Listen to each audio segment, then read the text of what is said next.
Mwiriwe, fashe uyu mwanya kugira ngo dukore ikiganiro nk'abakristo, abizera Yesu Kristo bamenyereye kujya mu nsengero. Uyu munsi tukaba tudafite izo tujyamo, atari ikosa ryacu, ahubwo hari byabaye ku isi yose.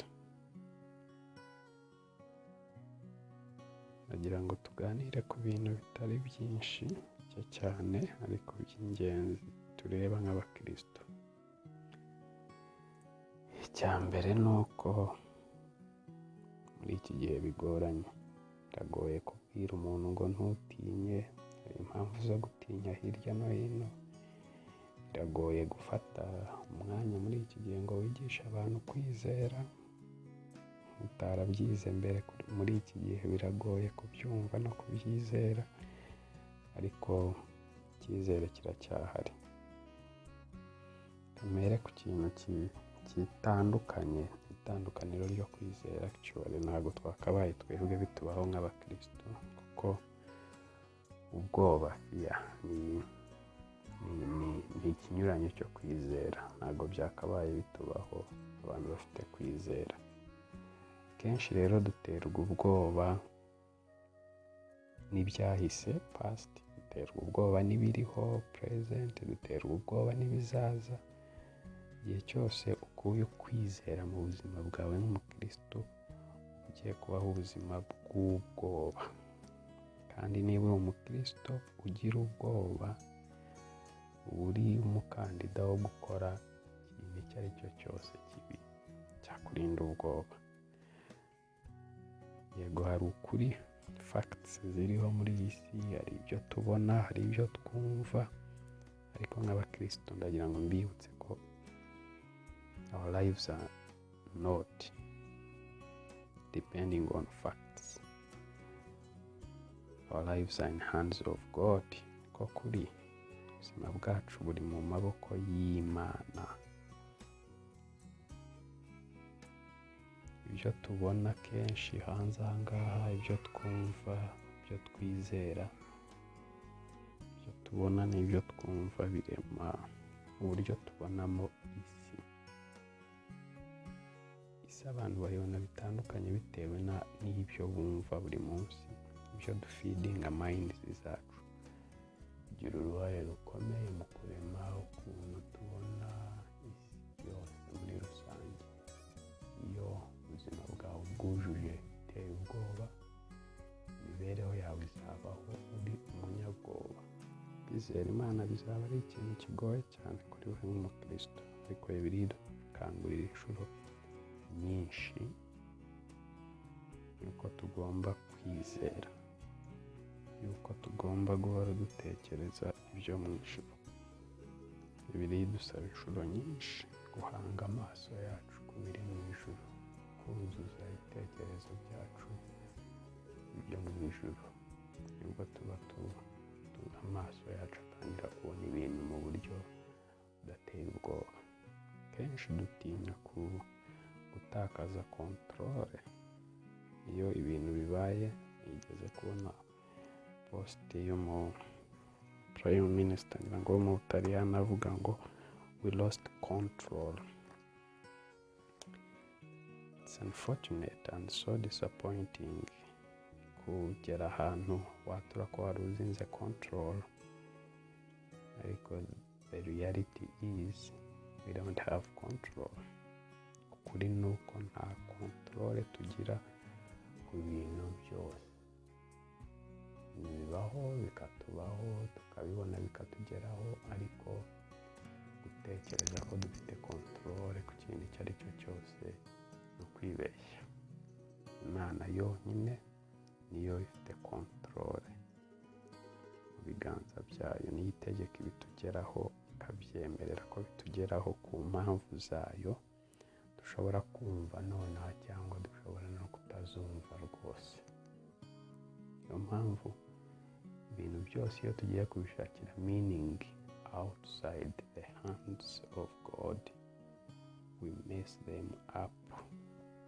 Biba bibi cyane kuruta kwemera ko ibintu byose ari Imana bifite kandi ari ibikontorora.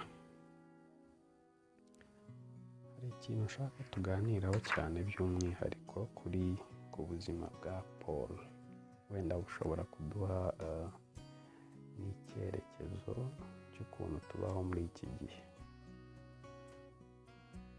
Bwa Pawulo, ikintu gikomeye nshaka ko tuburebamo ni ibanga ryo kunyurwa, being content.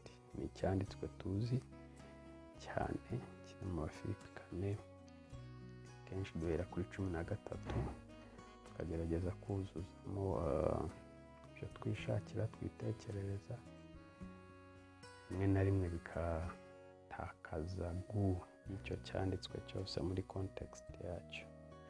Ariko ukuri nshaka ko turebamo ni uku. Pawulo yaravuze ngo, bisome mu Cyongereza hera ku murongo wa 11, not that I was ever in need, for I have learned how to be content with whatever I have. I know how to live on almost nothing or with everything. I have learned the secret of living in every situation. This secret of living in every situation ni wo muti, whether it is with a full stomach or empty, with plenty or a little. For I can do all things through Christ who gives me strength. Arasa nk'urimo kuvuga ko Kristo amubereye byose. By'ukuri ntabwo arimo kuvuga ko ashobora gukora ibintu byose bibaho, ushobora gukora list ukuzuza ahangaha. Yavuze ibintu bibiri, being content and having everything, being content when he has nothing. Ibyo bintu byombi bishobozwa na Kristo umuha imbaraga. Uyu munsi abakristo ubwoba bwinshi bwatwishe, bwadukuyemo kwizera, buterwa nuko we don't take God's word seriously. Kenshi tubelivinga mu byo abantu batubwiye. Aba bitwa abahanuzi baba ari nabo koko, ariko igihe cyose utariyumvira wowe ubwawe cyangwa utarifatira icyemezo cyo kudipendinga ku ijambo ry'Imana personal umuntu, biragoye ko ibyo nakwigisha uko byaba bingana kose, biragoye ko ibyo pasiteri yakwigisha uko byaba bingana kose byaba ibintu by'akamaro, byagira meaning. Ndibuka ko igihe cyose Aburahamu yabwiraga Sara ko bazabyara umwana, Sara yaramusekaga gusa, yumvaga bidashoboka, kugeza igihe marayika yisubiye Sara ubwe yiyumvira ijambo rivuye ku Mana, kwizera kwe kubakura. Umunsi ndabizi ko hari abantu benshi batekereza ko baguye kuko batakijya guterana. Imana yabo ntabwo babana, ntibahorana, ntabwo iyo contentment barimo ntibayifite.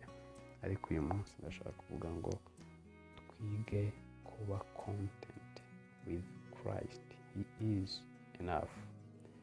Iwe byose kuri twe abakristo. Ubuzima twabaho tutabaho, byose ni muri we, byose ni we, ni we ubigena.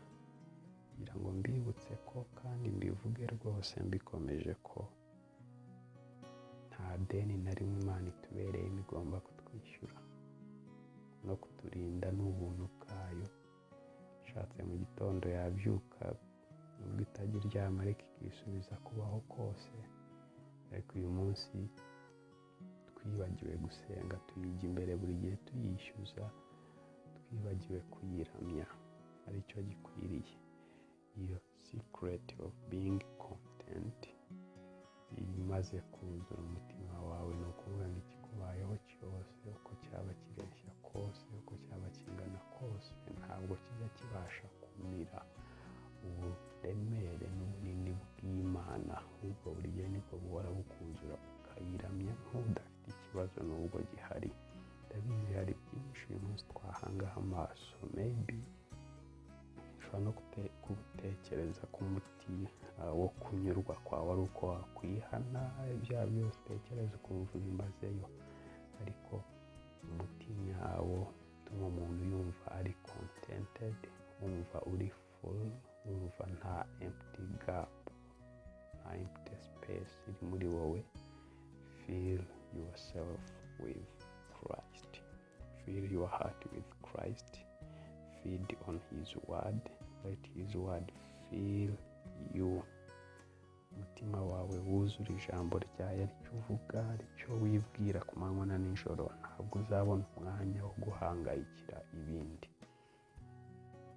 Updates zindi ziza za coronavirus, umubare w'abapfuye, ibyabaye byose, ikintu bikora gikomeye ni ukudukura imitima, si ukuturemamo ibyiringiro na bimwe, ariko umunsi wose wafashe akanya mu gitondo, buri kanya ukiyuzuza, ukaguma utekereza ku ijambo ry'Imana, what will not find place in you.